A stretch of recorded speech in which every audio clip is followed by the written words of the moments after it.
In today's video, I'm going to teach you how to create a new Apple account, Apple ID.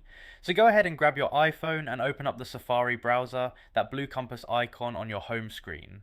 Once Safari is open, tap into the address bar at the top and type in account.apple.com, then load that page. After it opens, look up at the top right corner where you'll see a little drop down menu. Tap on that, and from the options that appear, choose Create Your Apple Account. Now the sign up page will come up on your screen. You'll see a form asking for different details, so just take your time and fill in everything it asks for, like your name, email address, password, and the other information needed to set up the account. Make sure you double check what you type so there are no mistakes, especially with the email and password. Once you've entered all those details, you'll reach the verification part. Apple will send a verification code to the phone number you provided, check your messages for that code, then come back to the page and type it into the box to authenticate your account. After that's accepted, your new Apple account will be created and ready to use on your iPhone.